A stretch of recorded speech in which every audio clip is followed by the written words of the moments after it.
Hi, everyone. This is Sam from the Danger Planet. And as always, I'm joined by... Brandon? Yes, and Landon and Longtin from the Badfo Haku channel. And today we're going to be doing a tier list where we talk about the Arcanists. We're going to be ranking all the masters and their titles from S, totally OP, to D, basically Lucius. And we're going to just be discussing the strengths and weaknesses, and then we'll talk a little bit about our favorite versatile and out-of-keyword hires.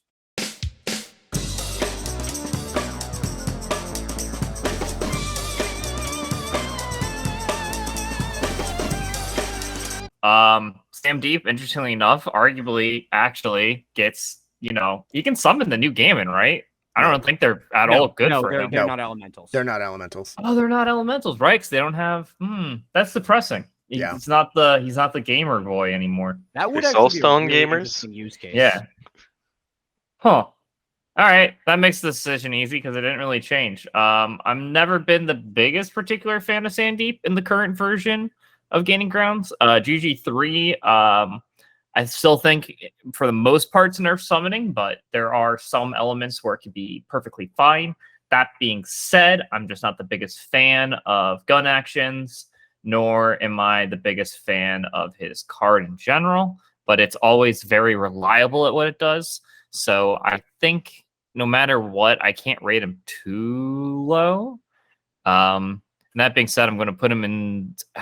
I'm going to put him in C because I really do want to try to harken back to what the tiers actually mean. I think very narrowly, he's good at one specific job, and that's multiple summons with some interesting card draw, and then hold the point and shoot out from it. Yeah, I was thinking bottom B, top C. I think it's hard for me in this GG to see how it shakes out with given how summons have various downsides in it, but bottom B, top C sounds right to me. It's hard for me to rank him too low because summoning a poison game and then blowing it up immediately with etheric detonation is pretty sweet. It's still a pretty sweet play. I don't know. I think that the big issue with Sandeep is that so much of his power is budgeted in his summons, and so if you're in a scenario where summoning models is not good, then he just kind of flops. And I agree with you that I don't like gun actions, but I also just don't like his gun very much on its own merits. I wouldn't. That's not a draw for me. So he has been hit with a couple of nerfs. So I think top C, bottom B is fair. All right, so toss, best action in the game. I've said this before. He gets a totem with toss. Awesome. Drawbacks. The best thing he does is summon a poison game and tell it to concentrate. Sub bringing it back here, telling a poison game to concentrate, pretty good in the GG where everybody has to stand in places and not die. I don't agree that you blow up the poison game and you just let it live and let live and have it concentrate for 2 to 3 damage every time it concentrates unresisted. That being said, I don't necessarily disagree that he's in C. I think he's pretty contextually better than he was at GG2 at GG3, just because you don't need the summons to actually score points. They just kind of need to be beat sticks, but you can find a better way to do damage in Arcanists. Yeah, I think C is probably where he should be. I think that although beat sticking is a viable method to kill things so that they can't score, you're still sort of one level removed from being able to really interact with pretty much anything in Gaining Grounds 3 with a purely summoning character. So I just I don't know. He doesn't. It sort of does make me sad though to put him in C because I would prefer to put him in A, so that he could rise above, I don't know, British colonialism. B and C, maybe. Something. What if you put him? That was a weird take, even for me. Shit. Yeah. What if you summon a poison game and tell it to concentrate and then blow it up? Oh. I think it's still worse than just leaving it there to concentrate. Yeah, I think you are actually correct, but it's kind of a funny play still. It's the same thing with Asami, right? You can just blow up the Oni, but you lose value by just blowing up the Oni. So what I will say is I think that maybe in tier C is where I would leave him, but in all of the summoning masters, in all of the various things, I think that Sandeep might be the strongest because I think that he has some of the most offensive summoning capability. Because when you mix, a Gammon or two with the one that you already brought and just have a golem to beat people's face, that's pretty strong. Yeah, if only the golems were slightly better. Yeah. The problem with golems is that exorcism is just so ridiculously strong against golems. Yeah, like Sandeep, you just like into Resurrectionist. He's just like, oh, okay. That's a Vincent, huh? Oh fuck! I guess I can't Oh. ever make a goal in this I game. mean, there are whole factions that completely lack exorcism, right? So like, That's true, but there are like, places for it. But yeah, I mean, narrow for sure. Narrow is where I would put him. C, absolutely. All right. Just moving straight on to his title. I'm also very mad on the title. I don't know. I haven't seen it played yet, so this is just pure theory. Everything I've heard is just like it exists. No one's like it doesn't spark joy in Arcanists. That being said, I'm just going to hesitantly just put it a little bit below Sandeep. You guys can tell me I'm wrong. I literally have like no qualifiers for this this master. Yeah, it's tricky for me. Like I haven't seen him played either, so it's all theorycraft. Like I had this idea of like hiring him with a soulstone miner and using the trigger on the soulstone miner to make a pit trap, and then like using his mantra to just like slap, like have the pit trap slap people back and forth, which seems funny, but it's also like a million steps and it seems more cute than actually good. I don't know. It's tough for me to figure out how this guy is supposed to actually play. So in the absence of knowing things, I'm going to put him by default slightly below his original incarnation, who I at least know what he does. all right, let me lay this out for you because I actually really like this title. Right, you concentrate, and everything within 6 just gets staggered. Right, that's pretty good. But then on top of that, you just have a shockwave that does whatever you need it to do at the time, and also makes a free marker for a 5. But then on top of all that, you also just have like a blasting attack that can do min 4. That's pretty decent. Like, I actually really like him. And on top of that, you have a bonus action that sometimes just gains you soul stones by making metal gamers or upgrading your dudes. You know what I will say about this guy is the fact that Banasuva can obey him is really good. Yeah, and he's also an elemental, so like suddenly all of the stuff that your keyword does, he also just gets to benefit from when he concentrates, which he wants to do because he's got a blasting gun, right? I think he's pretty good. I don't think I could possibly put him below B tier just because of how cool his abilities is, and because he's also just really tough to kill. You look at him and you're like, oh, maybe he's not that tough to kill with just shielded and 11 wounds. But you got to remember, every time he concentrates, he just heals 2 because of Oxford Mage. And so, like, he has way more hit points than it looks like. And, like, all of his attacks are going to be focused because it's so easy to, like, stack concentrate on him. You get Banasuva to do it. Yeah, and he has Ghetto Aporel with Students of All, so you just get some weird action economy that's really good. And Toss. You have a totem that has Toss. You can't be that bad, right? Banasuva's so fragile, though. Yeah, Soulstone Cache is a thing, but that's, like, not ideal. But I would at least put him in B. I don't have a solid argument for A yet, just because like I haven't seen him on the table either. But I wouldn't be surprised if like a month from now I'm like, yeah, he should have been an A. Yeah, this guy's cool. Like, I want to play against him. If you play him, please play me. Yeah, he's good. So I was about to say it is kind of nice. He can just be a min 4 damage dealer, but I hate guns so much, especially guns that don't ignore friendly fire. Like, I don't know, guns. I mean, fair. I mean, he is a master though, but I forgot to mention he also just gets to like push his markers when he concentrates, so he just gives out like free burning when he does that. That's kind of neat. So I have actually seen him play on the table. I've played against him, and he seems like he's doing a lot of stuff. Granted, I think it was my opponent's first time playing him, so I don't know that that's the pinnacle of experience with him. But the fact that he just like every time he's doing the thing that he's doing all the time, which is concentrating his crew in like sort of a pretty substantial bubble around him, you get to push the markers to just give out like burning and nonsense. I think there's a lot of play to it, and it could be that the puzzle is solved with him and it's bad, but I think that there's such a high potential that it could be good. I think you have to put him in B tier. Maybe low B, like he might be the lowest B tier master in Arcanists, but like right now, I think he has a lot going for him.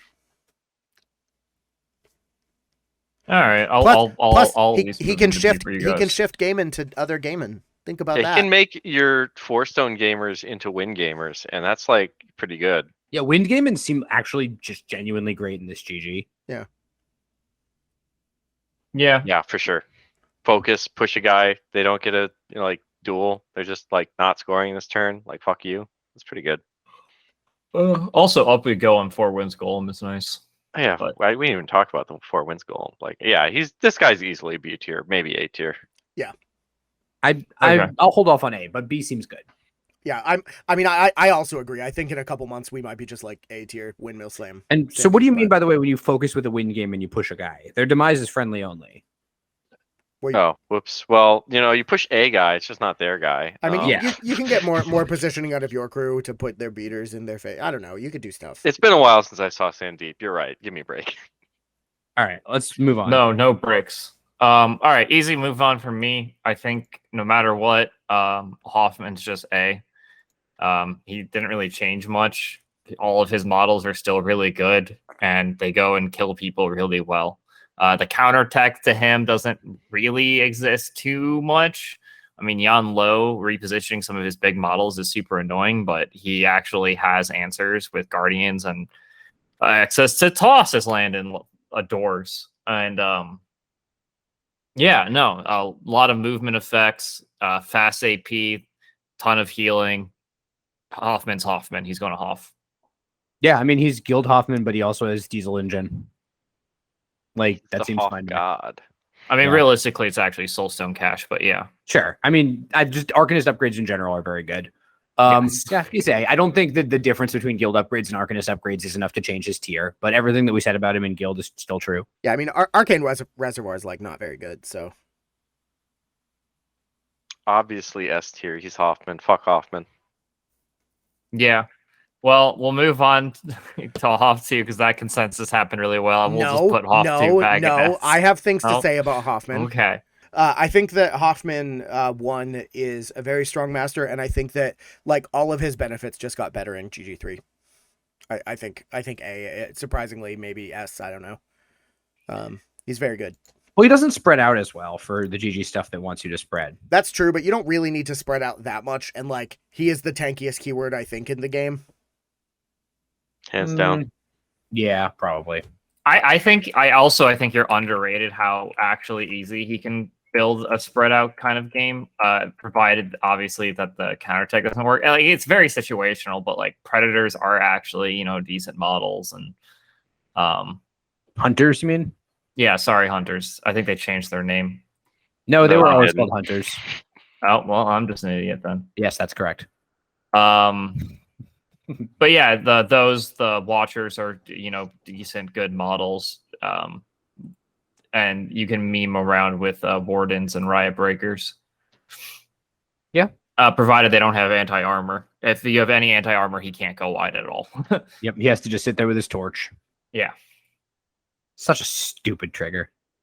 All right. That being said, now we'll move on to Hoffman 2, which is, I also think, just a nice, easy windmill slam into S. I think he is arguably better in Arcanist than Guild.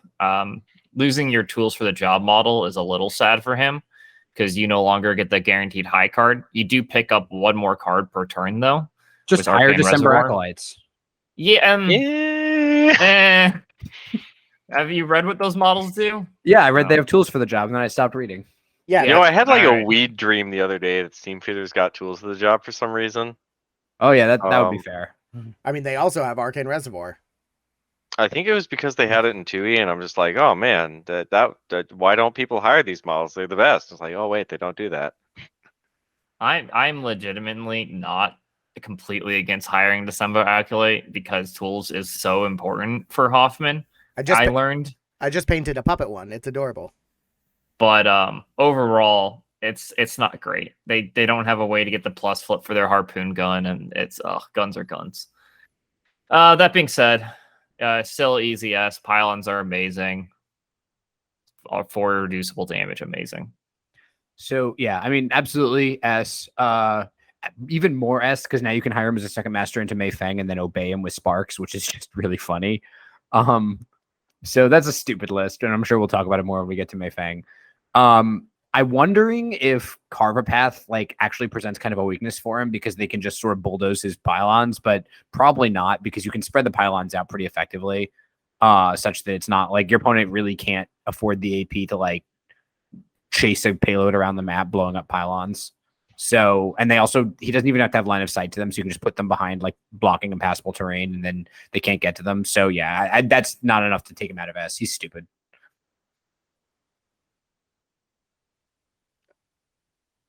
Anyone else?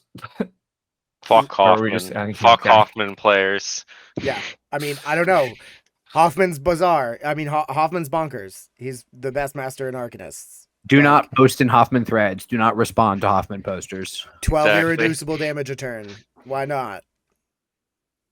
Right? You can get 2, or can you only get 1? You can get 2. You right? can shoot 3 people.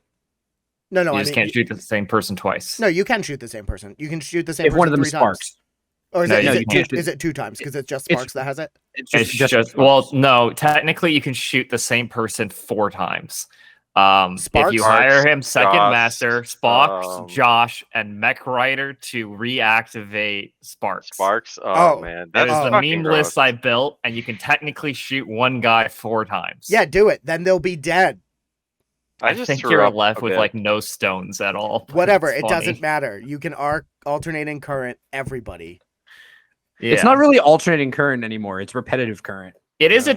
TN9, and you can't do it till turn 3. But It's I mean, but turn 2 the Soulstone dream. Cash. Windmill, I don't think you windmill have the slam S tier. resources for that. Windmill slam Look, S tier. That's the when you- that's the list. We'll post the list in the comments below. When you lock into a serious Hoffman binge, the tendency is to push it as far as you can. Yeah. So All Hunter S. right. Thompson for you guys. All right. We're gonna move on to Marcus. Marcus, I actually do think got a little bit of a buff in GG3, at least Marcus 1. His ability to go wide, especially with durable models, is actually pretty impressive. That wasn't that useful before, and it is more so now. So I think I previously had him in C, or at least that'd be my guess. I think I'm No. gonna put him You had Put him him in up to A. I'm B. pretty sure we had him in A before. Or B. at least. Marcus 1. That A might have or been in B? Neverborn, but not in, In not Neverborn, in yeah. the OG. Oh, maybe I Arcanists did have list. him in B. Either way, he probably stays in B due to power creep, but you know what? I'm gonna put him in B. I'll put him Did I really above have him in Sandeep. A? That's A or B. I don't remember. it's worth thinking about. I'll put but him I- above Sandeep because I think I Yeah, know he's Marcus is yeah. good, and I don't know Sandeep is good. I just Yeah. suspect he's good. But yeah, I think you nailed exactly why he's strong in this GG. Is that he can go wide with durable models. You can put like an upgrade or 2 on, a pretty tough beast and be fairly confident that you're not going to need to babysit it for the rest of the game. It's going to be fine. He also, I really like Primal Roar a lot in this GG because it like the ability to collapse and down and then explode out again in this GG, like collapse down on a point when you need to, and then rapidly disperse again when you need to be able to like take space on the board is really strong in this GG. And Primal Roar really helps with that. So, because you can have you can have most of your crew like moving 5 inches on a single bonus action. That's pretty sweet. So yeah, I think he's really good. I think B is great.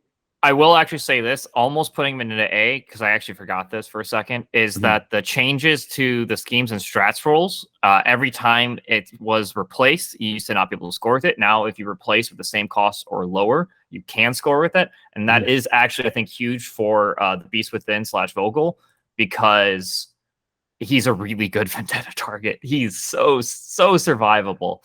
I kind of am annoyed by how much that model heals. Yeah, Maul's pretty annoying, and it low-key does help Miranda a little bit. Like, you can't replace back, but you can still replace down.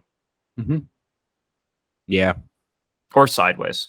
But also, this man just draws a million cards, which is, as you've complained about, something Arcanists don't necessarily do very well. They start with more cards, but they don't draw a million. Marcus still draws a million cards.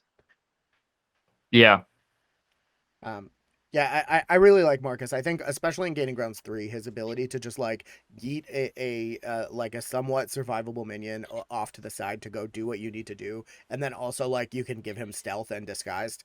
Like, he has a lot of cool upgrades, and I will say I think his access to beasts is worse in Arcanist than it is in Neverborn. But like, I don't know. I think he got a strict upgrade in the GG3 schemes. Wait a second, I forgot to say Toss. He's got Toss, S tier master. Oh yeah, He Kojo's does have toss, right? Is it Kojo? Yeah, Yeah, Kojo's got toss. Yeah. Kojo's pretty sweet in that respect. I forgot because you don't usually hire Tojo because he's not the best, but Toss, S tier. Wow. Yeah, I almost am thinking of myself putting him up to A. I really do think he got buffed by GG3 Well, a decent amount. let's say top of B and be careful now. Be cautious. Yeah. Because especially All because right. we're about to talk about Marcus too, and he's gonna go In A. right in A, where he belongs. Because this guy is still pretty great. Making severe terrain is actually going to be pretty significant, I think, for a couple of the strategies, mostly carpet path, making that really annoying to move around after markers are moved. But other than that, you know, hands out upgrades, really strong, very killable crew, works really well when you need that. And I think it's going to be pretty annoying still. Not much has changed for him than that. Goes forward, killed things. Gets the same buff from Vogel / Miranda with the replace rules. And that's going to help out a little bit with the scoring on those edge cases, which aren't really edge cases. Vendetta's a really good scheme. Yeah, I mean, I think that like what GG3 really wants you to do. There's a couple things GG3 wants you to do, but one of the things he really wants you to do is like sit in a space and not die. And Marcus is both good at doing that and also good at punishing people who are trying to do that. Like if you're trying to guard a stash marker and Marcus just like, you know, drops like the people's elbow from 6 inches away onto that stash marker, like all your dudes are gonna have a terrible time. His crew has a ton of leap in it, which is really good for Carver Path. Like Carver Path really is asking for models that can interact, walk, interact, or like interact, move, interact, and like most of his crew can do that. Not most, but lots of his crew can do that. So yeah, like I think if anything he got better and he was already A. I don't think it's enough to push him in S, but it's certainly enough to put him in A. Probably not above Hoffman 1, but I don't know, maybe, but probably not. In GG3, I could honestly see the good argument to put him into S tier, just because like he has so much like offensive movement that happens incidentally. Like stat 7 intimidating roar, really cool. Push 2 on his melee, really cool. And then like toss also existing keyword. I'll just keep complaining that toss is amazing, especially since he's size 2, so you can toss Marcus. But without harping too much on how toss is the best action in the game, I just think he has good tools for this, like GG in general. And like as you mentioned, he was already good at GG2. I think he's pretty good at GG3 as well. I will say that I think Vendetta actually is a worse scheme than probably Longtin's talking up, if only because the game got a little more like able to just spend AP killing random shit. Like, well, he's also got one of the best Vendetta models like in the game, though. Sure, I was Imperium speaking more Eagles. generally to Vendetta as a scheme, as opposed to Vendetta with Marcus. But yes, Vendetta birds are still Vendetta birds. Yeah, you give those things stealth, and it's like automatic Vendetta point. Yeah, but like without Vendetta birds, I don't think like we should be convincing everybody that Vendetta is the correct scheme for whatever crew they're playing, no matter what. Yeah, that's fair. Yeah, I mean, I think Marcus 2 is very strong. I don't really have a lot more to add. I will say it's weird to me that he's movement 5. That's because he's moved 6 with wings. Yeah. I mean, yeah, the big issue is movement 5 is him like kind of loping across the ground, but he's got leap to represent him like jumping on you. That's fine to me. Yeah. He's on the prowl. Law of meat. Law of meat. All right. Now we get to move on to my depression. I tried making Raspy work so often. It just doesn't. It's Have the you one tried with the new Raspy though? That's what he's talking about. She's a lot better. She is a lot better with new Raspy. I've seen her take games. I wonder how good that's going to be in GG3 to try to warrant me putting her in B at all. But with everything being said, she still suffers from the problem of her crew. And I'll never like most of her crew. Kultgeist made it a lot nicer, but it's still kind of wonky. She's still kind of frail. But at least she, cycles cards like crazy, which is really good. I mean, she pitches an ice pillar to just no sell an attack. That's pretty sweet. Yes. My Mei Feng opponent learned the other day, if you just lure him away from the ice pillars, that's not a big...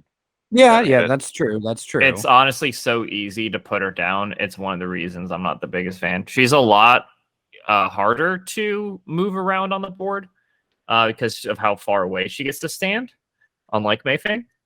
But you also just don't want to be making ice pillars next to her. She's just So part- it I mean, presents cult an guys interesting problem. You can have a cult guy sitting next to her, which you want to do anyway, because that's how they help her move up the board. Yeah, I mean, I'm but playing devil's advocate a little bit here. I don't actually think she's amazing. I think that she's moved 4. I mean, I'm going to be more hesitant than I was before. I think I was more excited and put her in B. More play with her / seeing other people play with her. She just really doesn't stand up to the current GG. I think if she's good at anything, it'll be a couple of strap pools where you can do the lockdown thing from range really well, and I do think those exist. And if she gets that off, she is potentially pretty scary. The downside is she doesn't have a crew that follows up with that strategy plan. So that's always kind of bad. But overall, it's a lot better than she used to be.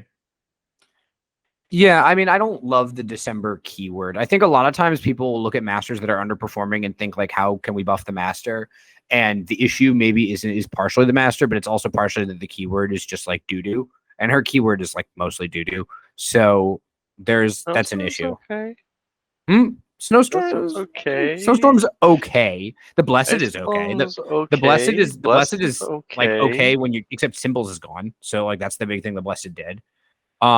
Like this as we keep saying, this GG is about finding some place to sit and sitting there. And like the only model in her keyword that really does that is the golem. And you get 1 golem and it's extremely expensive and it's got def 4. To be fair, Blessed does have Ferocious Claws, which is like nice for like covert ops or something, but I don't think the rest of the crew plays covert ops all that well. Yeah. This is just a plug for Marcus and covert ops because he can get a blessed. Yep. I just think, I think that the big issue with her is that like wanting to sit back and blast people like through ice pillars, like channel your spell through the ice pillar is kind of her thing. And I just don't think that thing is very good in this GG. I think it can be. It's just not supported by your crew. So even though the crew, you can keep saying like each individual model is okay. It's the problem is they don't have a cohesive like strategy. It feels like.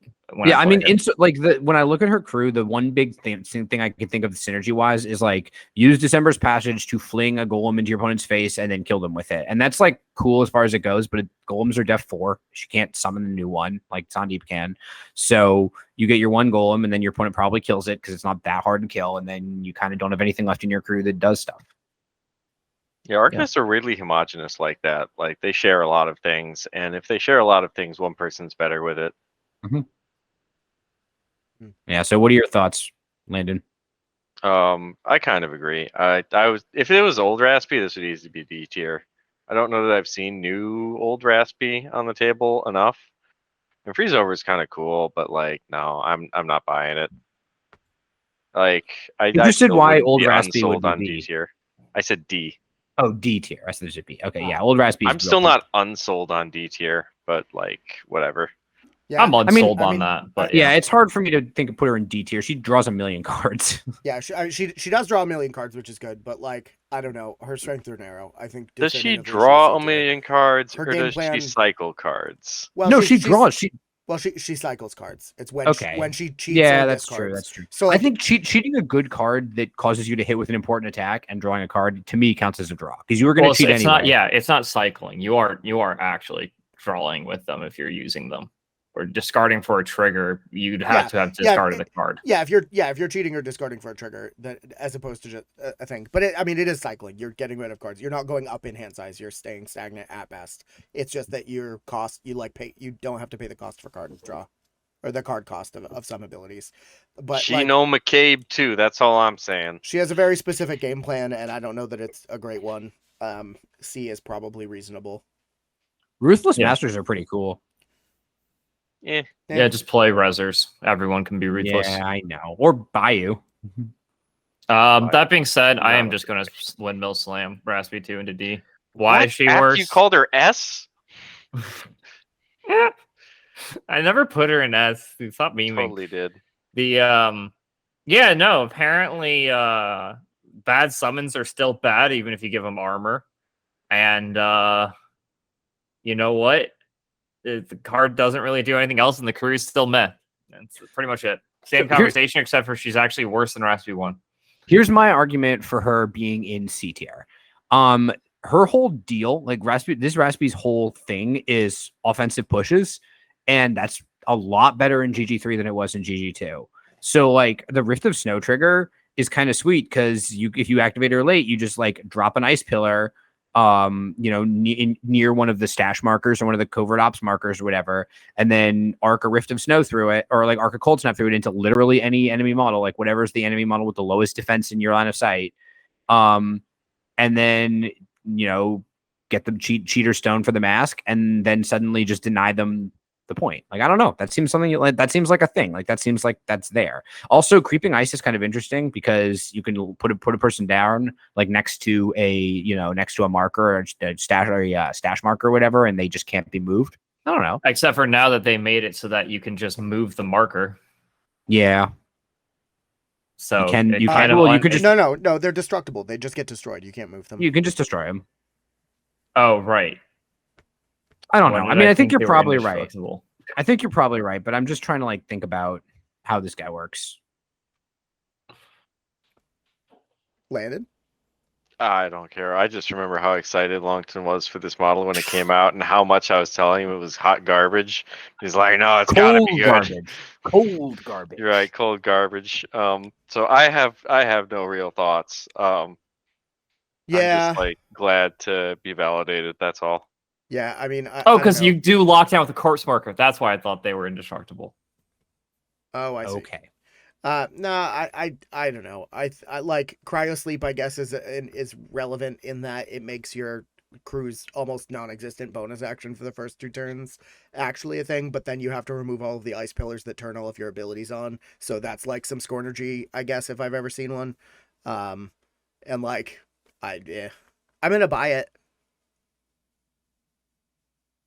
Okay. Yeah. Great. All right. Well, cool model. Yeah. Onwards All to right. Mei Feng. Mei Feng 1. Again, as we talked about, offensive movement effects got better. The fact that she can have her built-in jackhammer probably made her better. Yeah. But I'm still not a big as basically Landon has pointed out, I'm still just not a big fan of her. I think I keep her in B, just because I don't think she's inherently bad. But now with the wide amount of marker removal, plus the fact that she's never really been that hard to put down with willpower attacks, which are super common, I feel, right now, she's in a wee bit of trouble on the current table play, but does still have some nice play with moving models around and onslaughting them. Yeah, my question here, I guess, is she better or worse in GG3 than GG2? And my guess is very slightly better, but not hugely better. It's also just like it's hard to evaluate her without thinking about her title, which you just take in every single situation and circumstance. Yeah. So yeah. I would say bottom. I wouldn't feel bad about putting her in C. I don't know. C. Yeah, sure. I don't really have too much of a preference. I think Rasputina is unironically better than this model. So like Rasputina in D and this in C actually feels wrong to me. I made a case for Rasputina in C. Bold. I don't think Rasputina is worse than this at all, but interesting. 100% is better, but that's fine. I agree with what you just said, but that you don't think Rasputina is worse than this. Which of you is the lawyer again? I'm too blown up by Rasputina. I'll never Haku trust her ruins. again. Haku in ruins. Haku in ruins. My love for Raspi is never returned. Oh no. Yeah, no, I think I agree more with C. Like, I don't know. This master's never going to see the table again. Yeah, but we have to evaluate it for people I know, who like the model. I know, but like Breath of Fire's good. I Breath just of noticed, Fire look is at the good. card It is art. equivalent to a 6 Soulstone model in 10 Thunders. Yep. All right. Why would you ever play Mei Feng 1 when 2 is just broken? Yeah. Yeah. I actually arguably might think Mei Feng is better than Hoff. You know what? I'm going to be bold. Mei Feng is better than Hoff 2, mainly because she doesn't require resources to do what she wants to do. And realistically, a lot of what she wants to do is your highest TN cost is the 5 in the whole entire crew. And maybe a couple suits to get soul stones or more scrap from your rock hoppers. Command Construct? Command Construct is not a needed ability at all to go off. Like, at all. That being said, it's a good one to have. It allows you to get Vent Seam up and some other interesting things that are fun to play around with. Either way, really good. Rail Worker's really good. Some people like Survivors. The whole crew just gets massively protected with Armor Shielded, which, as we talked about, is just one of the current more busted combos for survivability. Ability to go out wide is insane in this GG. The 12-inch place to just walk around the map is just really, has always been bonkers, but now is even more so because it allows you to threaten a few of the strategies really well, /deny, and protect them, because all the strat markers are basically within 12 of themselves. And the center of the map. So if you're in the center of the map, you can go to every strat marker if you get a scrap out there. It's pretty impressive what she's able to do. There's a couple counter picks, kind of ignoring armor is good against her, but overall, it's very hard to find a situation that she's bad in. Yeah, I buy her above Hoff because like they were both in S tier in GG2, and he stayed about the same, and she got way better in GG3 because it rewards you for doing all the stuff her crew really wants to do. Like I think she can score every single scheme. And Survivors, the thing that Survivors do is they do the one strat that the rest of the crew isn't good at, which is Carver Path. The rest of the crew is not bad at Carver Path, but they're not actively great at it, and Survivors are. So yeah, easy. What makes Survivors good at Carver Path? Walk, interact, or interact, walk, interact, or interact, move, interact. From magnetism. Yeah, like the Metal Gamers do. I mean, do Metal Game and do that? Yeah. See, I play Bayou, so they just don't do it hard to kill, better stats. Yeah, I mean that's fine. There is a legitimate argument that also they are better at Carver Path, but the gamers are usually summoning the Metal Game in, so they can't do it anyway. I mean, no, normally you're usually hiring one like to explode. Yeah, but that's the problem. Their job is to go in there and do irreversible ping damage for just existing. That I don't think it's bad to hire Survivors to actually do the Carver Path job. Yeah, you can do both. Yeah, easy yes, no debate. Landon, debate? She's not as good as Hoff against Yanlo too. Cool. Another quarter heard from. Wild. Yeah, no, like, I don't know. She does good stuff, but like, are scrap markers even good? They're pitch trap markers. No. Sparks dies turn 1. He's got a point. Not with a Stonable henchman Sparks dies turn 1. She's just a henchman. Yeah, always. Oh, okay.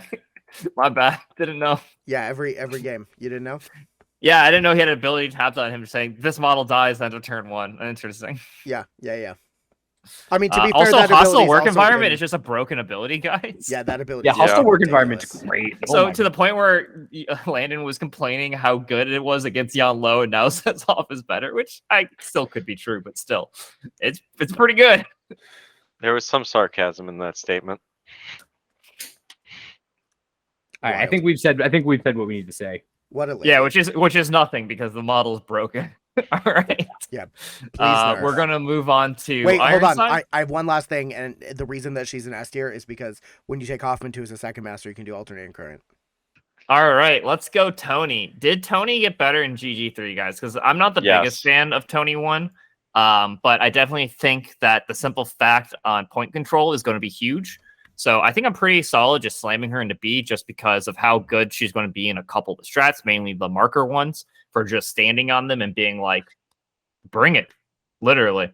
And that's going to be really strong. Stat 7, bring it. It's just inherently really good for all those movement strats. Bring them into the pole, murder them. I think there's going to be a decent amount of that. That being said, I don't think the reason I wouldn't put her higher is there are recently a lot more good masters who ignore defensive triggers / also have decent ways of either getting out of the bubble or picking things off in the bubble, or just abusing the fact that, hey, you're in a bubble, here, have all this AoE damage. And that could be a little problematic for her. It's not hugely problematic, so she's still in B, but it's not great. Yeah, I think that the trigger thing is kind of minor, but the ability to kind of break up her bubble is a bit more of a big deal. I also am like unconvinced that she can spread that well enough that she got better in this GG. I don't think she got worse, but spreading is tough. She can like absolutely dominate one area of the board, but this GG wants you to dominate multiple areas of the board, and I don't know if I think, let me put it this way. I think she plays pretty radically different in Carver Path on flank and corner than she does in Carver Path standard and wedge. There's a reason why I basically said like she's only good in a couple of sash. I don't even know if I would want to play her in card the sash, but you play her in where the with the fixed strat markers I was saying, the center point is like massive to control. And I think she does that really well. I think she's great in like covert. Yeah, exactly. Covert and cursed objects, she's amazing. Yeah. Those are both strats where you just like you're basically slamming your head into your opponents, and she's really good at doing that. B tier sounds good to me. I think I like her in the covert, and I like her in the cursed objects as pointed out. And I think I like the title in the other two well enough. So seems good. Yeah, I think this is probably the master I've seen the least of in the entire game. I've only ever seen her like one time on the table. Wow. But I think that, there's only so many bad things that you can say about a master with 4 AP. 4 AP and 14 wounds. Yeah. With better reduction than every other 14 wound master in the game. And also, like, she'll just punch you back, yo. Watch yeah. out. Yeah. I do like her crew. I want somebody to play her more. I was talking about Fitzsimmons earlier today. Why does he have no triggers at all? So that stunning doesn't matter against him. I don't think Fitz is bad, but he feels bad to play. He feels like something you have to take because his auras are berserk. Wow, that is a back of card with not a single trigger printed on it. I told you. That is impressive. Yeah, his back of card is so bad and his front of card is so good. It makes him boring to play, but I do think you play him because like that's an insane aura. It's 2 insane auras. I mean, in Ironsides 1, I don't think it's that insane of an aura. In Ironsides 2, I can see it being a little bit better. Anyways, let's talk about Ironsides 2. That's just a good segue. Yeah, Ironsides 2 got a lot better. Drudges, as we talked about when we talked about Anya, are really good. That being said, we've done some theory crafting. I've gotten to play against it a few times. One time where I literally conceded immediately, but that's either way. Whose side are you on? Is a lot of people like comparing it to Hoff's laser. It's arguably better because it draws you cards, but it's a lot worse because it's not irreducible. That being said, it's a really, really good ability. Having some card draw with that and surge in it is really nice for the crew in general to have, especially because you're going to be discarding cards to make your drudges. Overall, the crew got a lot better with Ironsides 2. And as Landon pointed out, I think specifically it does do something different than Toni 1, which allows it to be one of the cases where if both of them are good, then you can do either thing.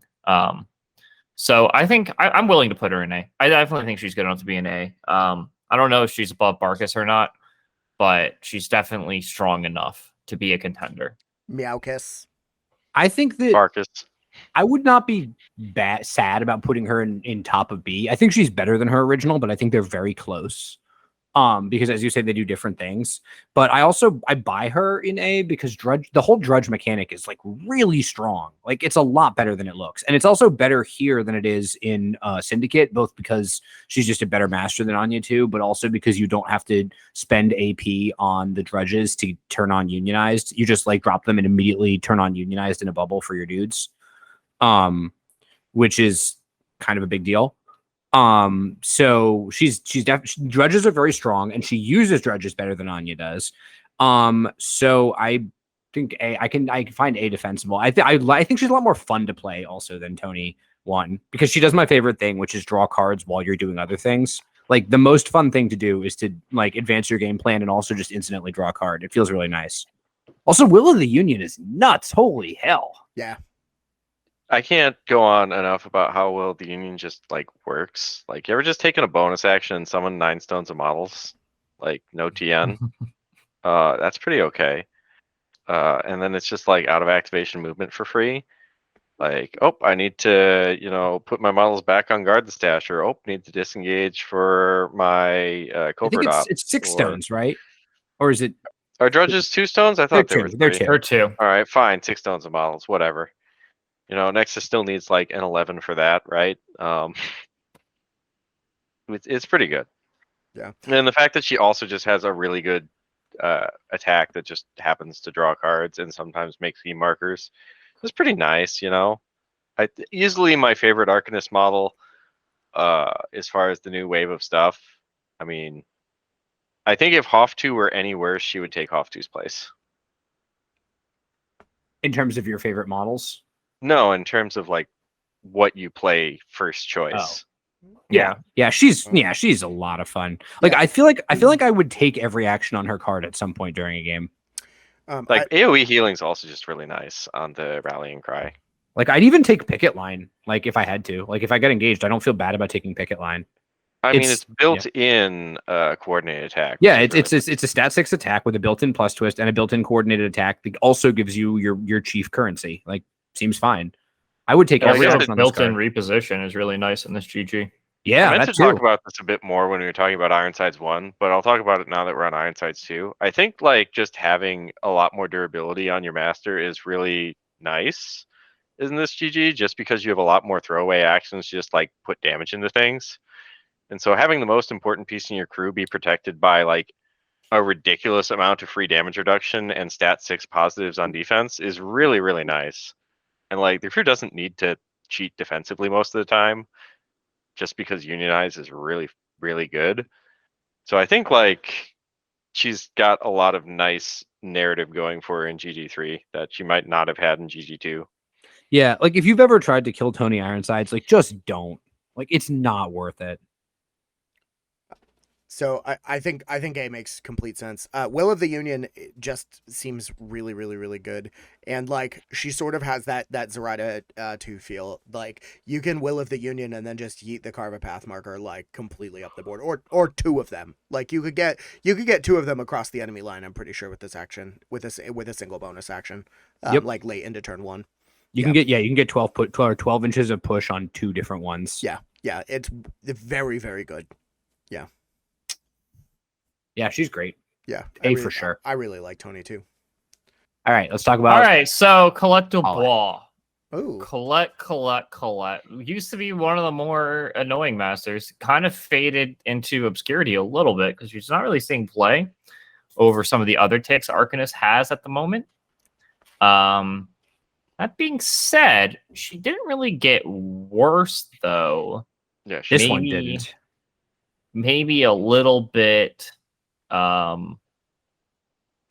don't know. What's the term? Power crept?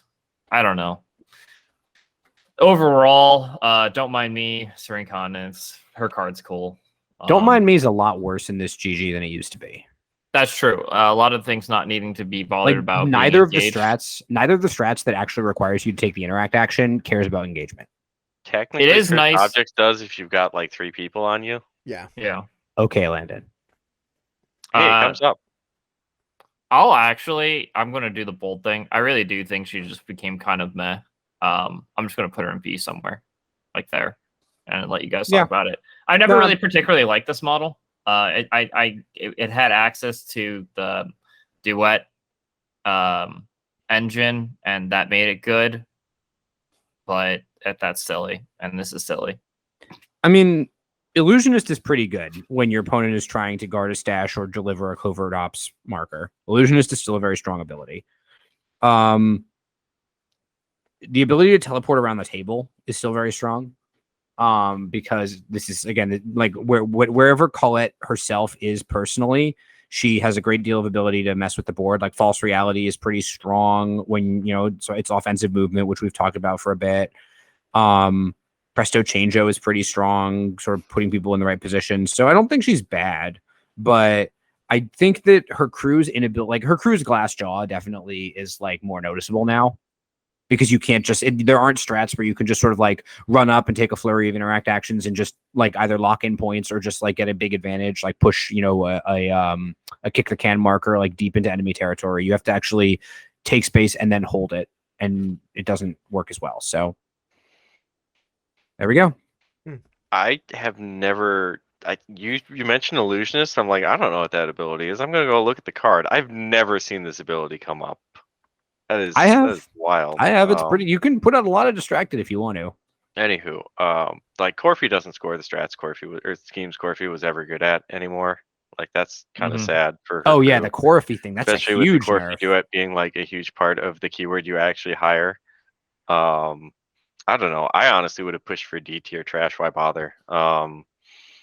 Just like Jesus. losing the book on her defense really tanked her ability to not die at 10 wounds defense 5. Like string countenance, sure, whatever, but like everybody and their mother has focus these days. I don't know. I just really don't like the actions this model takes in this current GG. I could buy her and see. Yeah. Yeah, as I said, she faded to obscurity, so it's a little hard for me to judge, but you know. Like, what do you do on a Colette turn in GG3, right? Like, you charge in and distracting illusion question mark? Like, I don't actually see that being good. I think sword it's trick that is your you go-to attack. But yeah, yeah, Sure, but think you it's have to that charge you- in to do sword trick, but sure. But Yeah. like, even sword trick's like meh. I think what you do is you use false reality and presto changeo to screw up the positioning on models that have already activated, and then use sword trick to disappear. Okay, but you know who else can just do that? You can play Marcus. You can. I'm play not telling you Marcus it's great. 2. You I'm can not play telling you it's Toni. great. I'm telling you it's what she does. I didn't tell you it's yeah. good. I mean, I'm we're just not. saying We're you have not. like way better options for this. That's Mhm. kind of style of play than Colette 2, or not Mhm. Colette 2, Colette 1. Yeah. Yeah. I mean, she seems like she was a crew that was designed for a very specific purpose, and that purpose is to like not engage, not do combat, do her, you know, her schemey thing and the don't mind me, and that just is completely left behind in GG3. So I think C is maybe even generous. Nah, I think it's hard to put her in D. I mean, her keyword's solid. Like Cassandra's Is it? really good. Yeah, but Cassandra's really okay. good. Corfe duets are still really good. Yeah, they're very killy, and I guess you can do well that way. But like, is she better than Mei Feng 1? Is she better than Raspy 1? No, but no. well, I yes, think better than I think Raspy one. I think yeah, top, put her I think, in between Mei Feng. I think and top Rasputin. of C is generous, but Put her underneath Mei Feng then. yeah. Sure. Now, Colette 2, on the other hand, oh boy. Yes. Eh. Colette 2. Windmill Slam no. S tier in between. Not- Haku I and think Mei Feng. she got a lot Oof. worse in GG3. It's so A sad. lot worse. But she was such a cool model. She was so good in GG2, and the specific things that changed about GG2 are the specific things she was good at. I don't go first. Haku, you go first. But Okay. I know what I'm doing. I think they're not wrong in their point that they're already started, but I will begin to say that what she does is still very good. The problem being is that she can't really score any strats anymore. And that's a huge nerf to her. Using the doves to do like cursed object only works for herself now. And basically, I guess she can waste her turn interacting for, you know, moving a card to pass up if you place the doves in the right spot. But overall, the fact that she's not easily scoring strat points anymore is definitely a huge nerf to the crew. The counterpoint, she still draws an obscene amount of soul stones and cards, and I don't understand why she gets soul stone generation just on her crew. As well as, you know, she has a pretty decent attack that moves models, and that's going to be still very strong in this GG. She just lost the versatility of her doves realistically from a free score strat point. I'll do the bold thing and I'll still play her in A. No, absolutely not. I would put her in bottom of B, and I could even be talking to C. Like you say, like she lost her ability to score strats, and then you kind of move on. But like that's what she did. That was what made her good. Was that your whole crew could completely ignore the strategy because Colette would cap it every game, and she doesn't do that anymore. So she goes from putting 4 points on the board every game to putting 0 points on the board every game, and you have to support your crew in doing it. And she can do that. She has good actions. She has, as you say, she can print 2 soulstones a turn with Cassandra. She has a pretty good back of card. Her front of card is fine. Disguised is good, I guess.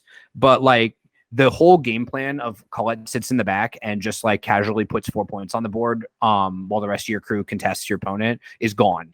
And it's not really replaced with anything. And so, yeah, like I think that she probably got hurt more than anybody else from the change to GG3. I would not put her above anybody we've got in B right now.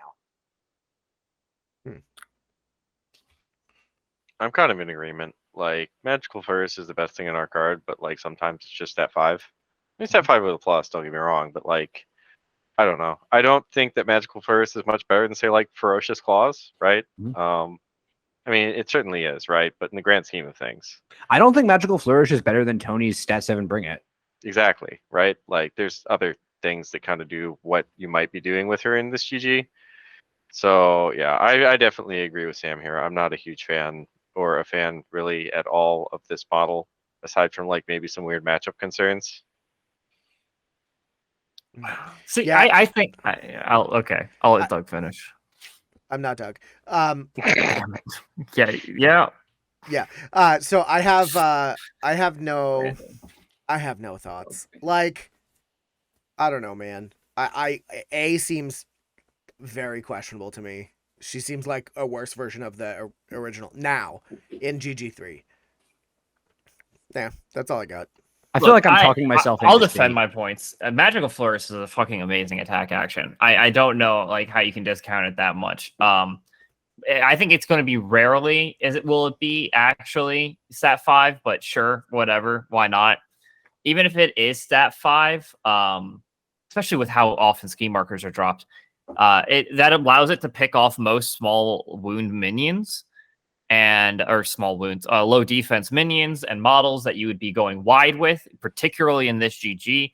If you're used to going wide a lot, then this is going to be able to interrupt it a lot with the doves and with everything. Although actually, I guess counterpoint wise, going wide makes killing doves really a lot easier.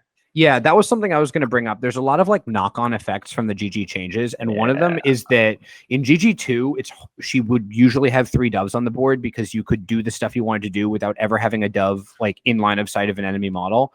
But now, in order for her to affect the strats and schemes and for her to participate in the game, your doves need to be like in your opponent's face, which means they're just going to die. They're super fragile. And so a lot of the time where GG2 Colette was going to basically have either 3 doves or 2 doves and then one she summons every turn, I think there will be a lot of turns where she has 1 or 2 doves on the board. And there'll be turns where she has no doves and summons 1 and feels like crap. I'm willing to put her at the bottom of B. I don't know. I think that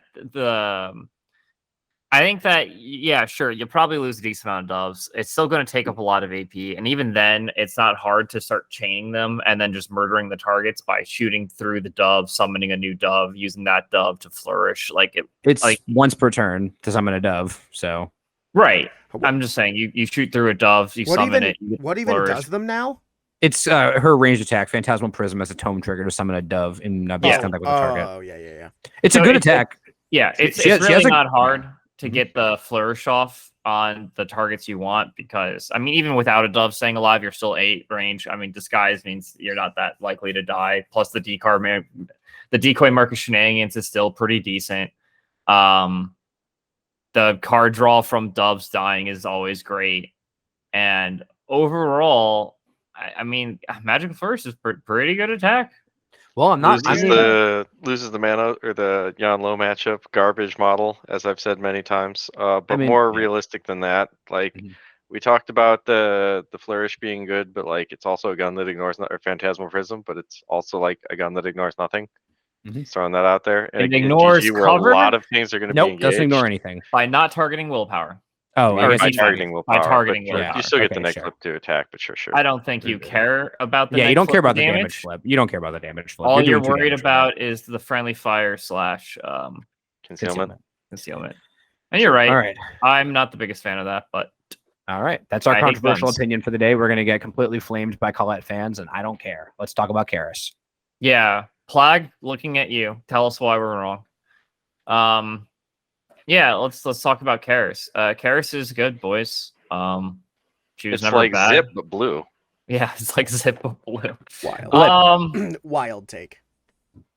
Yeah, I'm never really sure where to put Kaeris 1. I don't play her much. Run and gun is a really good action, and I think pyro markers are going to be huge in obviously the strats and center line stuff. And turning she's pyro just markers A-tier. into injured is pretty good. Yeah. I've played one game with Kaeris, like playing as her, and it was some of the most fun I've had playing a non-Bayou Master since I started playing the game. Like, she allows one of the most degenerate gameplay loops that this game has, which is injured stacking. Top of A or B, that's where I would put her. Bottom of A. Because I think she's got that's good what I meant. flexibility. Bottom of A, Yeah. top of B. Is Yeah, what she's I'm got good flexibility, but Up yeah, We Go there's is just so Up We Go is really good. Conflagration is really, really good. Like, the fact that she can do a bunch of unresistible injured, not just her, but her crew, is really good. Like, I'm a huge fan of this model. I also think Wildfire is kind of low-key a really good keyword. Like, there's a lot of... I think it is a keyword that people don't think of when they think of just, like, solid keywords, but there's a lot of Wildfire models I'm really happy to take. Carlos Vasquez. Yeah, Carlos is good. Flames. I like the Golem. I like Deacon Hillcrest. I've had good fun with Deacon Hillcrest. He's better in Arcanist. Oh, he's so Yeah. good in Arcanist. Oh, Yeah. and Kaeris too. I don't think he's that great in Kaeris 1, but I think he's fine in Kaeris 1 because Kaeris 1 doesn't like taking walk actions. yeah, but that means your 6 of Tomes isn't guaranteed unless you're slapping Soulstone Cash on him, and I don't think you are ever doing that. No, but I mean, you do have you have Arcane Reservoir. I think it's reasonable to expect to have at least one. But you're right; it's not guaranteed. Sure. And the rest of his actions aren't as bad as they are in Revenant if you're just not doing Translocation Ritual, but it's still not great. Yeah. Call of the Burning Man, though, is just good. Yeah, it's great. Yeah, obviously, I think she's A tier after suggesting it for most of the reasons we said. But not only is it Up We Go, it's Up We Go with plus flips, guys. Yeah. And I'll harken back to what I said about her just being like kind of tanky in this GG, where you just have a lot of extra actions to throw at masters if you want, like 5+ on your defense, and then having armor 1 soulstones is like kind of a lot to chew through. Yeah. Yeah, I think I probably would have said like high B tier, but I think that all of the points that everyone's made are very reasonable. Wildfire is a really good keyword. Up We Go is amazing. Blaze of Glory is very strong. Run and Gun's very good. She has a lot of good stuff going on. But like Fire Gammon are kind of like low key, really tanky models for 4 soulstones that have a passable, if not like okay, ranged attack. On top of just being like, hey, I take my hazardous terrain with me. Yeah, they're great. I've got absolutely nothing bad to say about them. I think her keyword is really solid. Just like something that I'm gonna leave there for guard the stash aficionados. Like, hey, I got 12 soulstones of Fire Gammon. Come at me, bro. Yeah, Do we love Iggy? Are we Iggy okay, fans? but he's not great. I'm not a fan. I'm not I think I'm not Iggy world's is biggest garbage Iggy fan. in this GG. I liked him in GG too. Yeah, I'm not world's biggest Iggy fan. I've never played Iggy. Iggy Smalls. 3 AP for 6 soulstones is, something you can't scoff at, but like I can it's not. scoff. It's probably worth playing in Carve, maybe just for Oh, in that. Carve, yeah, it's probably good. Yeah. But elsewhere, All right. So let's All right, talk about her moving title. on to Kaeris too. Before I would have said these were swapped in power levels, although I didn't actually say that last time I built this tier list, and I'm probably not going to say it again. Ever since she got her hilariously broken gimmick in check, she's now just fine. Point defense is still pretty decent on her, and she's still able to just blow up a model for 4 damage, which isn't terrible, while also not risking her whole entire life while doing it anymore. That being said, as Landon pointed out, now in this GG, she's not as tanky as she used to be. And while going up to stat 6 defense is nice, stat 5 willpower is not great, and she doesn't really have ways of preventing damage besides just soulstoning it off. And so she, I think, probably dies a lot more than she did before, just because it is a lot easier to just pump damage into somebody. That being said, she turns on her crew amazingly well, and as we've talked about, Wildfire crew is particularly good, I think, especially in Arcanists. And they're doubly good when they have any suit they want built into their attacks. It's really strong, and you can play an actual an actual kind of further back Kaeris, and I think be perfectly fine with it, and just using like melting point to move enemy models off of strat markers and other shenanigans. And I think that it'd actually work out pretty decently well. For those reasons, I think she stays somewhere in B. I'll put her besides Toni, behind Toni. Yeah. So I really like this model. I really like her rules. Her card just makes me smile. She also does two of the things that I think are kind of two of the most busted things you can do in this game, which is ping damage with no flip and building in triggers. But I don't want to put her above where you've got her. I would maybe even put her a little below, because there's a lot of hoops you have to jump through to make the thing that she wants to do happen. Like 3 burning is kind of a surprisingly large amount of burning for this crew. When you think, not. I mean, it's not hard to get, but it takes some investment. And especially with like, if you're talking about trying to really max out damage with Scorching Radiance, you're talking about trying to get like 13 burning on her, which is actually a lot of burning. So sure, that you just do passively. I will say this: getting the 3 on your whole crew is actually, it's kind of ridiculously easy using Fire Gammon and Elijah. Elijah, Fire Gammon plus Branded. The branded, which are just insanely good models in this version. That's true. I don't really use Elijah that often, but like I just read his card, and Ignition actually does get you there. So okay, right. I'll withdraw that. But I like it. Just gets 2 burning on your whole crew. That's totally fair. Yeah. So I do really like her. I think she's cool. I like her play pattern. I think that she's fragile, like you said. I think that she has one really good turn where she just charges in and does like an insane amount of ping damage, and then your opponent kind of draws a beat on her and kills her, and hopefully you did enough with that the rest of your solid keyword can finish off the game. You can also hang her back, as you said, but that's like not very exciting. So, I think the play style is more is the hang back kind of and pick off, as you said, but if you hang her back appropriately while stacking burning, she becomes a lot more survivable in the fact that if you actually hire Fire Branded Borgman herself, there's an obscene amount of healing going on in the crew. That's true. There's a lot of healing as bonus actions. Like it's happening everywhere constantly. They got to call that Burning Man. What do we call the Burning Man, though? His name is Jeff. His name is actually Kitchener. No, it's Jeff. Okay. Jeff Kitchener. Jeff Kitchener. Mm-hmm. Yeah. What do I say? I think she plays some of the ones where your opponent has to spread out reasonably well. Probably a little bit better than Kaeris 1 does. So like Covert Ops, I think she's situationally better at. I don't think B's the wrong place for her. I think she's probably okay at Carve as well. Like the way I see her going is like you just find that isolated model that had to go earlier in the turn because he was trying to like do the thing on the other half of the board, and you just kill that with your nuke for the end of the turn or whatever, and then score your points on that area of the board. But like for the most of the strats that I think you want like Kaeris stuff in, I think Kaeris 1 is probably a bit better.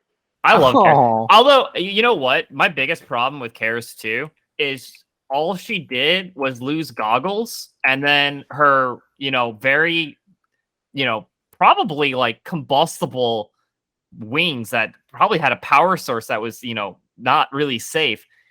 If she replaced that with cool fire wings, lost the glasses, and lost armor somehow because of it, she took off her glasses and took her hair out of the ponytail. You know what? Maybe she hid behind goggles. I don't know. I'm kind of saying the goggles or the armor. Took off her glasses, took her hair out of the ponytail. You've seen enough 90s movies, you know how this goes. She dies? No, it's like she becomes hot. Oh, right. Like she goes through the montage. That's true. And then loses armor, apparently. Okay. Now, Damian from the new Witness Me faction. Yes, thank you. I didn't win Gen Con. I will fucking fight you. Yeah, because it's weak to Yon Low, which, oh my god. Is this a new dice at Doomblade? Maybe. So the problem with Damian is not much. Great resource engine. Damian 1 has a really good attack. It's almost arguably better decay with some really good triggers. The ability to build in a suit isn't too hard to pull off. I will admit Tomes is your easiest one to build in. But the biggest problem with Damian is the crew is slightly weak to anyone who's amazing at getting into your backline and ignoring armor. So just Yan Lo. And other than that, though, you have a resource engine above all resource engines, which is really it's ridiculously strong. I've been trying to get in games a lot. Knowledge of Power is just a great ability. Confiscated Lore has been broken on everybody. It's been printed on. And he has a good decay. I cannot. I'm just gonna put this top of B. I really do think it's the potential to be an A. I don't think Damian 1 is my preferred version. I'll get to that later. All in all, though, the resource dungeon's amazing. Good amount of card draw you can actually get into this crew, and yeah. Yeah, I'm gonna just preface this by saying my rating on this is based on absolutely nothing except for thinking about it really, really hard. So I do want to get some games in against this guy, and I plan to very soon. But I would not be against him being an A, to be honest. Like, his front of card is sick.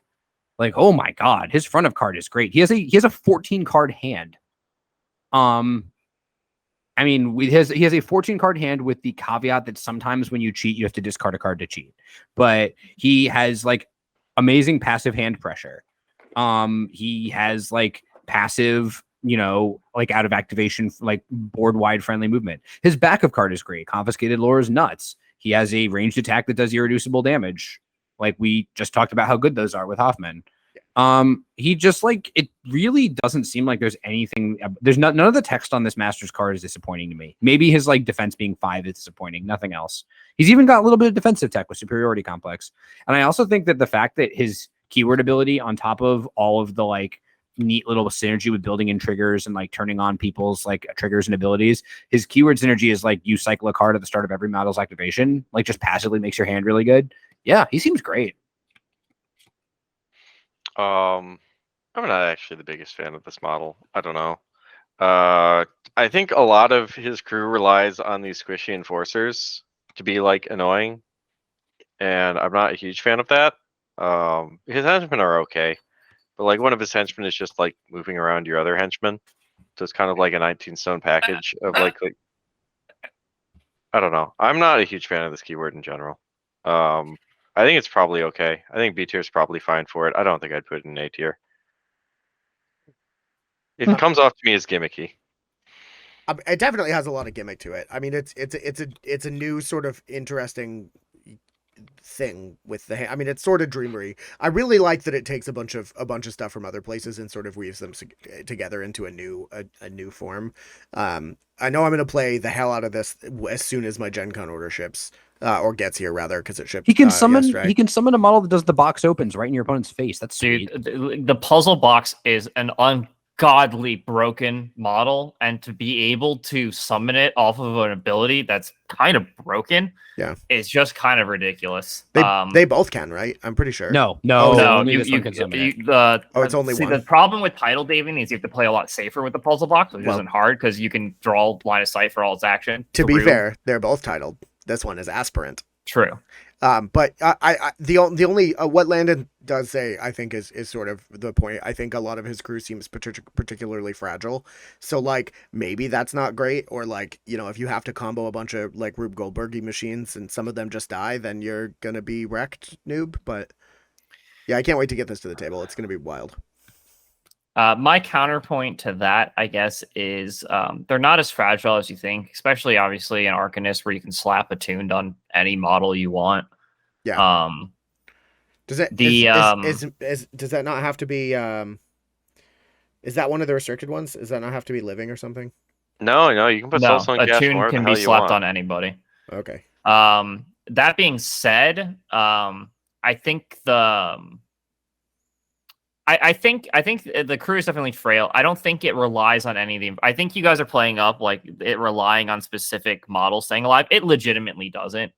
Like the whole crew, especially Damian 1, his whole crew can basically die, and you're only losing your card cycling like slowly. And that's like the saddest part about watching the rest of the crew die is your configuration decks become harder and harder to keep. That takes too long, I think, to really feel the impact of that loss. It's not just like, oh, I lost one enforcer. It's, oh, I actually have to lose like a good chunk of these models. And when you're coming into him, his crew's really great at being like, oh, now that you're close enough, you're inside of our, you're just going to get the shit beat out of you. But yeah, it's anyone, as I said, if you're particularly good at ignoring armor, it's a little, you have to be a little bit safe with the crew. Yeah, because then just Bonatti just like instantly dies. Yeah. Lohith dies. Loth never dies. I guess that's, I mean, not never, but you're right. He doesn't die as often. The amount of healing in the crew is actually like so ridiculously stupid. They're not frail in the respect that you're able to pick them off like slowly. You have to have a big model that either ignore armor or just shits out like 6 damage or more.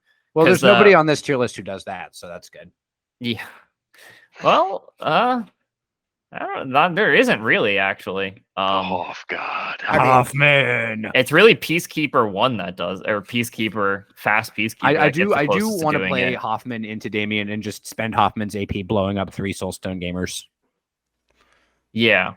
You obviously just don't hire those into off. Yeah, I know. It's just funny. But yes, that is an actual serious problem that the gamers would have against them. Yeah.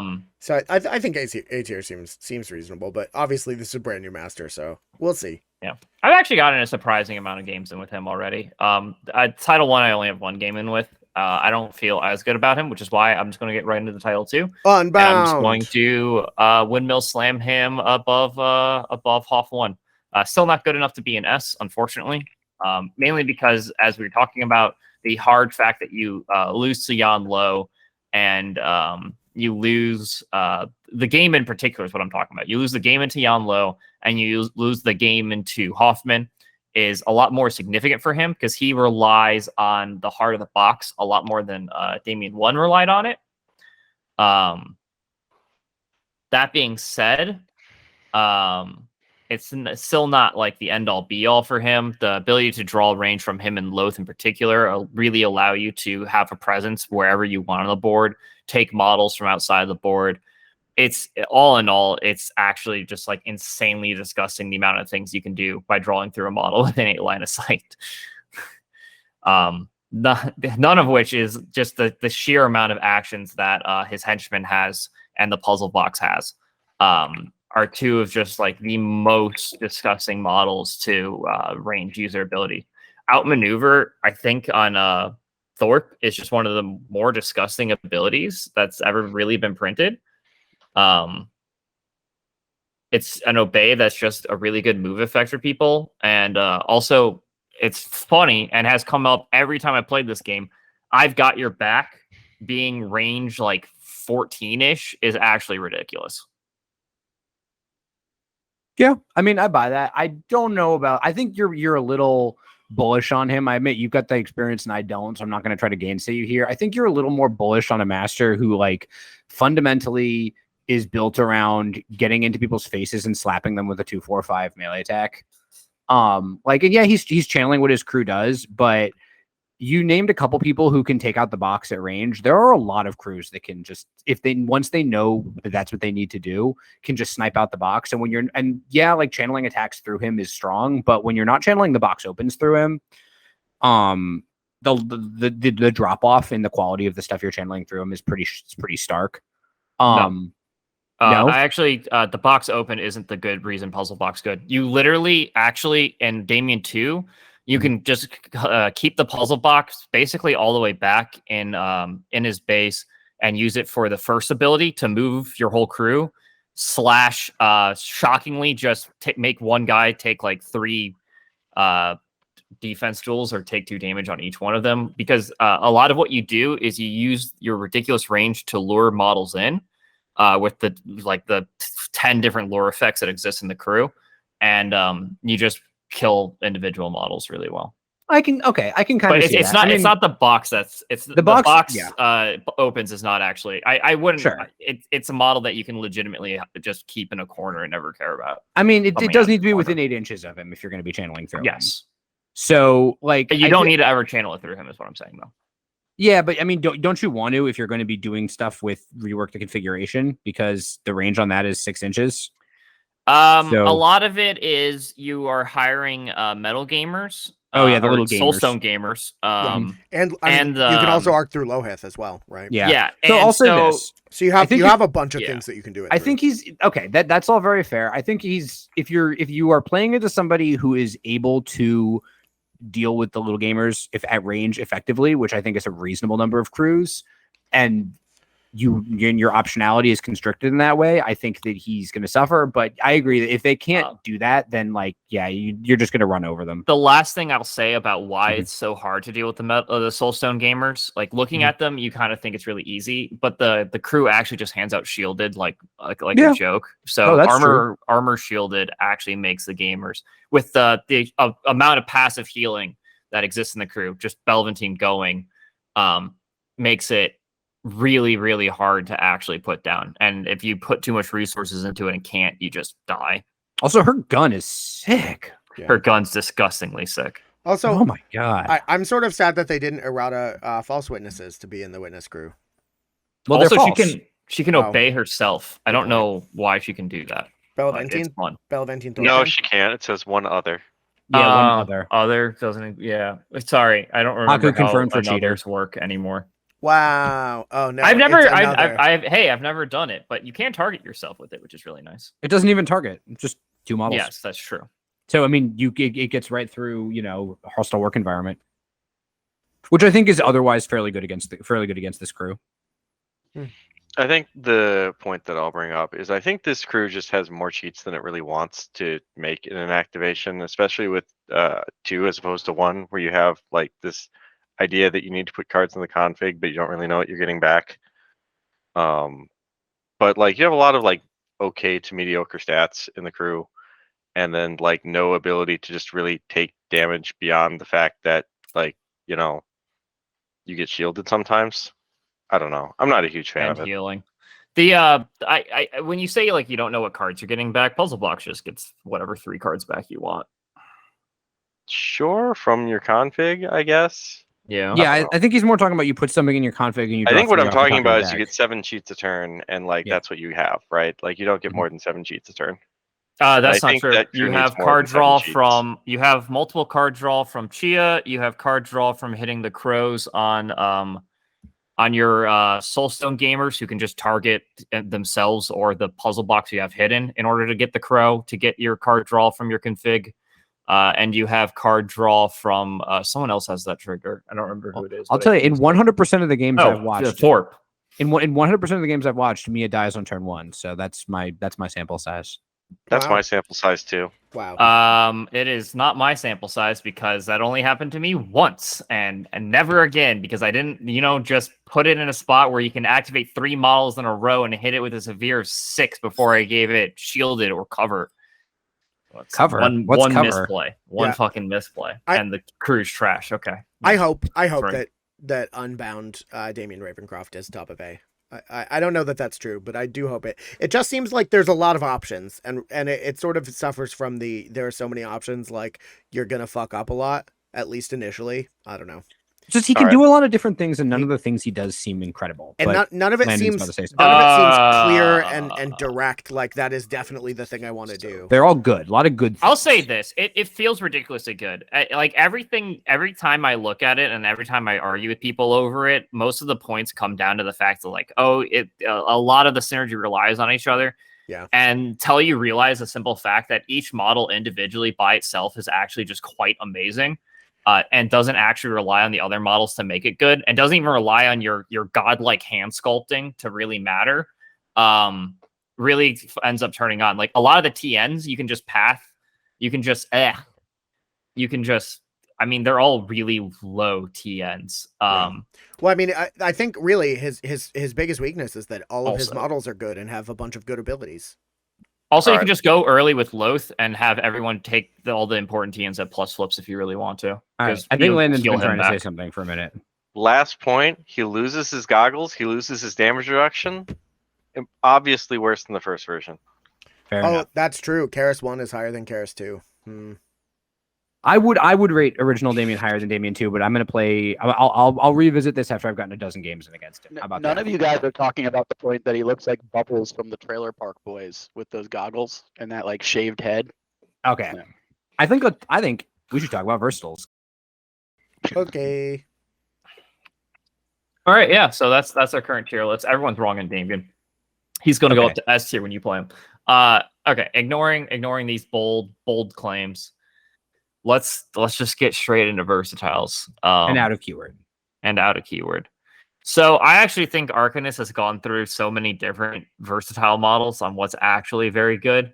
I still think I'm probably going to have to say Silent One is up there when you're hiring out a keyword, just because most of the crews that do it mainly do it so you can slap Arcane Reservoir on it and just have a really good healer from range. And that's important for pretty much everyone who doesn't have an inherently good Arcane Reservoir person to slap on. Like, for example, Hoffman. Another really good one. This one might be a little bit of a troll or unsuspected. It's actually just Mobile Toolkit. It's really good outside of its keyword, guys. There's a lot of keywords where this model is just really good, and it just hands out focus turn 1 for 4 Soulstones. I'm actually going to move this up on my versatile list just because I want other people to kind of pay attention to this. This model is really good if you have constructs in your crew that you care about healing it with eventually. Other than that, though, it's just perfectly good for handing out focus shielded, whatever you need. My last one, I've thought about this for a while. I'm really unsure. The easy answer always, obviously, is Soulstone Miner. And I probably can't not name that, but I really don't want to. One, because I actually don't play with Soulstone Miner much anymore. It really did get nerfed heavily enough that I'm not the biggest fan of it. And so I'm just going to go with my favorite out of keyword pick, which is Mechanical Rider. Cards are good, and the crew doesn't have a lot of great way of getting it. Ride with me. Also really good. Revel in Creation, better now. Range scheme marker dropping, pretty good. So yeah, I'm just gonna say Mech Rider. Fuck Soul Sun Miner, you're dead to me. And I'm surprised you didn't say Steam Arachnid Swarm. They've been dead to me longer than miners have been. Oh, very sad. I think I was gonna pick Miner. I like miners. I think miners are real strong. They're cool. They do a lot of different things. They print soulstones. I really like Wind Gaming. Like, they give scheming to crews that don't normally have it. I know maybe that's a hot take, but I think Wind Gaming are pretty sweet out of keyword hires. The third one coming in real hot. This is going to be the spiciest take of the evening. Molemen. No, that's not that hot. Molemen are sweet. I love those freaking things now. Dude, Through the Mountain is so good. What the hell? Yes. I'm entirely with you. Molemen it's not a meme. Mole meme. All right, Landon, you blow us out of the water with a hotter take. All right, Sam's takes just came from the fucking ice cream man here. All right, number 1, Slate Ridge Mauler. Bam, laugh off. Awesome ability. 2, it's a fucking bear. 3, Hard to Wound and Juggernaut. Sign me up, bro. Like, look at a lot of the. Is that your actual pick? Maybe not for number 1, but he's in my top 3. Okay, sure. He's one of them. That is a hot take. That is a very spicy take. Yeah. The laugh off value definitely went Oh, up. yeah. Laugh off's yeah, fucking absolutely. great in this GG, and he's actually pretty hard to take down for a lot of like what I would call meta crews right now. Mhm. Or at least what I'm fucking playing. Hard to Wound's good, and Juggernaut on top of that makes it a bit more difficult to one activation him than like a lot of crews care to. It's like a lot of the things that will just kill him. Doesn't Juggernaut specifically not interact with people who are one activationing him? So like my point is that he can't really be one activated because a lot of the crews that try to do that usually are going for severe spikes, and like Hard to Mhm. Wound makes that really difficult, especially on like Hard to Wound defense 5 as opposed to Hard to Wound defense 4. Mhm. So like it's really tough to do that to him, especially if you also take something like Soulstone Cache. Like then you're never getting a plus flip on him, right? Or even a straight. Mhm. So like he's pretty good for that reason at a reasonable cost of 8 to 9.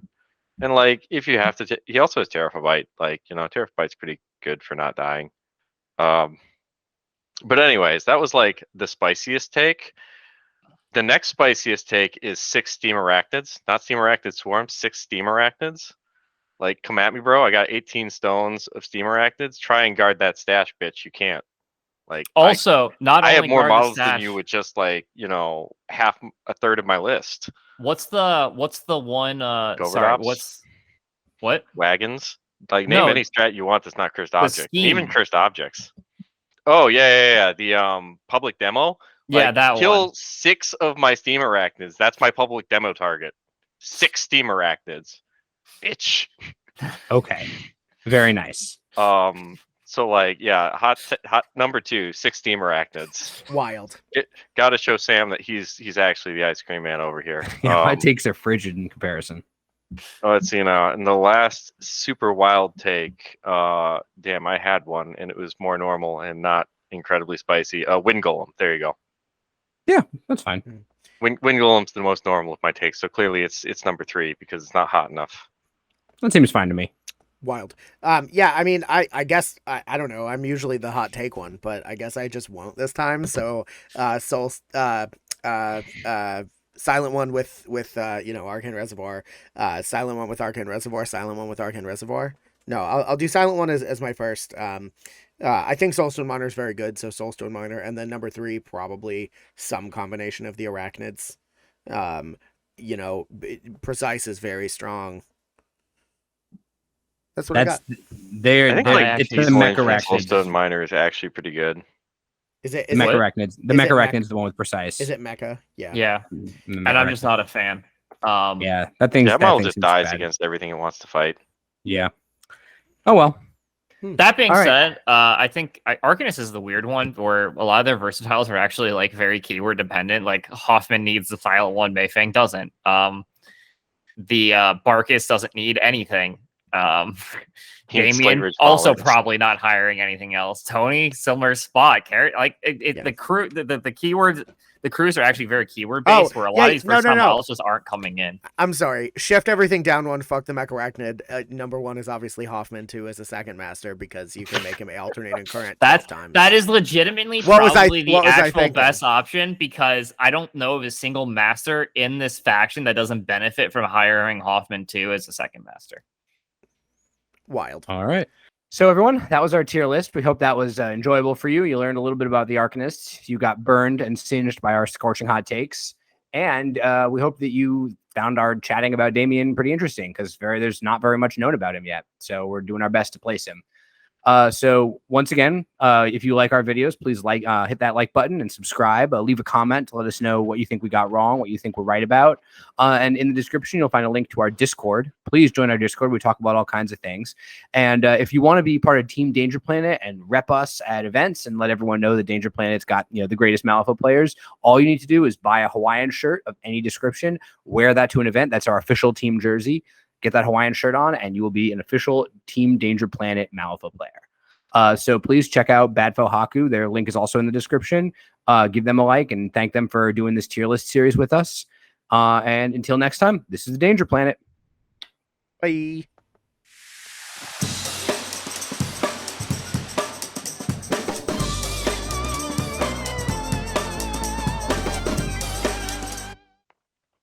Neat. So I will cut it this out though, but obviously, but can you just like not seconds? But yeah, I agree. I'm saying this for the purpose of the B-roll. Let's cut 85% of the nipple talk and just keep the core central part of it. He just wants me to say it out loud and then move on from the conversation. Just I'm not even be on record with it. If YouTube censors for the word nipple, so we probably are fine. Yeah. Okay. It's good having no part of the nipple talk. Oh, Her Chickabee are visible. Let's push forward. It's all gonna be there, but it's all gonna be at the end. Let's push forward. All right. Okay, we discussed this. That is why she's above Hoffman, obviously, because Hoffman's the second master. Hoffman's her subordinate. Yeah. Hoffman is Sparks LeBlanc subordinate, apparently. Yeah, that's the pecking order. It's Mei Feng, Sparks, Hoff. Yeah, for sure. Mr. You missed LeBlanc. Joss in there. All right. Oh, All right, gentlemen, remember, pitch Yep. the Hawaiian shirts. we're gonna pitch the Hawaiian shirts. Not So super every- hard. Don't make it seem Yeah, okay, labored. yeah, Make it yeah, seem fine. natural. Like a Oh my god. like He make cares it seem, about this more than the whole thing we just make it recorded. seem cool. I'm gonna get her when because I have Arcanists now. We're gonna do it. It's gonna be great. I'm gonna get her too because I'm gonna buy the box for Anya, even though she's probably bad. What's Anya? What? Not much. What's The Anya with anime you? girl? Oh. Not much. What's Anya with you? Lasagna. All right. And I think most importantly, specifically dealing with her crew, Firefly is a Spider-Man villain, and so he could finally get us pictures of Spider-Man. Pictures of Spider-Man. I need pictures of Spider-Man. One I thing just- that we kind of glossed over with Sam Deep, though, that I want to point out, like Fire Gammon. Wait, can Sandeep get us pictures of Spider-Man? Yeah. Maybe. yeah. I need Fire pictures of Gammon. Spider-Man.